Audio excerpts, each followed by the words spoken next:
This video is just a fan theory. It contains spoilers from Star Trek Deep Space Nine and Star Trek The Next Generation. What if Captain Picard had obtained command of DS9 in place of Commander Sisko? What would have happened if, instead of Sisko, we had had Picard, more meek and diplomatic? Would anything really change? Let's start from the fact that this theory makes sense. As Picard explains in the first episode of the Deep Space Nine series, he has a great knowledge of the Bajoran people and culture. Nothing therefore prevents us from thinking that Starfleet could have chosen him to command the station near the planet Bajor following the withdrawal of the Cardassian troops. We could imagine the beginning of the series, a sad goodbye, made of speeches and hugs, between Picard and the rest of the officers, with Picard wishing Riker a good start in command of the Enterprise, because now Riker will be the new captain of the Enterprise. While O'Brien remains the only officer still alongside Picard, with whom he will therefore become even more familiar. And then, got to this point. What could happen? Most likely, since Picard was not the one whom the Bajorans identified as the emissary, he would never have been able to identify the wormhole. Without making the first contact with the prophets, the extra-dimensional aliens of the tunnel, and without even opening the wormhole, we would then see a series dedicated to the recovery of Bajor, made up of diplomacy with the Cardassians and negotiations to get the Bajorans into the Federation. We should therefore make another hypothesis. What would have happened if Picard had discovered the tunnel and the prophets? What would he have done? Surely, he would have strongly rejected any religious title more strongly than Sisko, who instead eventually accepted the role of emissary. Secondly, without Sisko on the station, there wouldn't be Jake, so neither would the friendship between Jake and Nog, and therefore Nog would never have joined the Starfleet. We would therefore not have had the first Ferengi in Starfleet.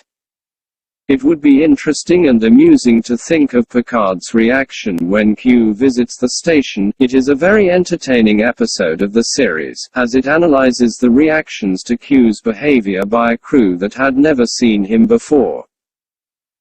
With Sisko losing patience several times until he throws the memorable punch.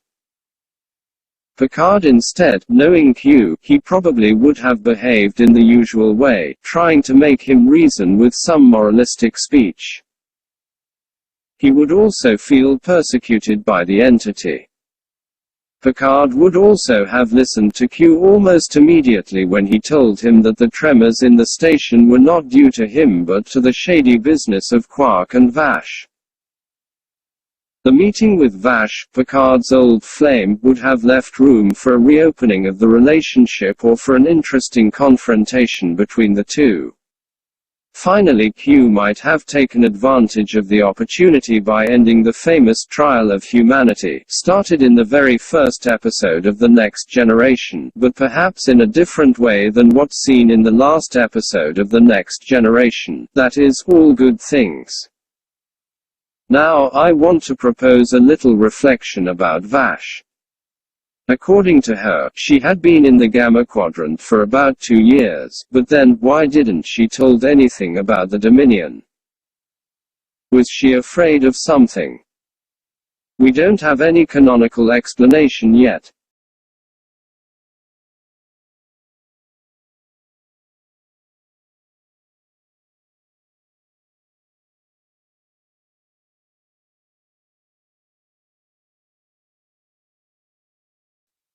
Now, as we can imagine, with the opened wormhole, the contact with the Dominion is inevitable.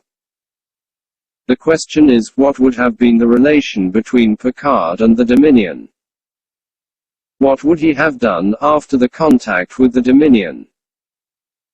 The first thing to say is that the first contact with the Dominion would happen in a different way than the real series. In the real series, in fact, the contact happened during a holiday of Benjamin Sisko with his son. Anyway, it is almost obvious that the first contact with the Dominion would occur anyway. With his diplomatic ways, Picard would have immediately sought an agreement with the Dominion, with various negotiations, but understood that all the agreements proposed by the Dominion are always excessively disadvantageous for the Federation. He would have understood the inevitability of the war, and he would have tried to unite in a coalition the Federation, the Cardassians, the Romulans and the Klingons. Around this time, Picard would learn of the destruction of the Enterprise and would be very sorry. Also in this period, it is presumable that thanks to his efforts Picard was able to get the Bajorans into the Federation. This is something that even Sisko had prevented to happen, having had a vision of the future which showed the occupation of Bajor by the Dominion during the Dominion War. Now we're at the beginning of the fourth season, made of contrasts with the Klingons, who want to invade Cardassia believing there are shapeshifters infiltrated in the government. Picard would not have made the mistake made by Sisko of facilitating the momentary end of the alliance between the Federation and the Klingons, which had been already put in crisis but which Sisko ended definitively when he attacked a Klingon ship to save his beloved Cassidy. Let us not forget that Picard was the arbiter of the succession of the Klingon Empire and that he helped the Chancellor Gowron during the Klingon Civil War. Gowron will be very receptive to him and will bring respect to him, listening to his words more than Sisko's words.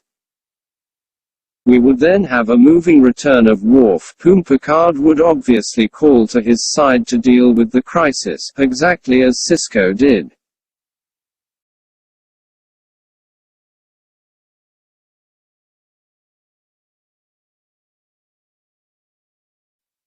The Dominion therefore, seeing Picard as an obstacle to a divided and destabilized Alpha Quadrant, would seek to replace Picard with a changeling before starting the war.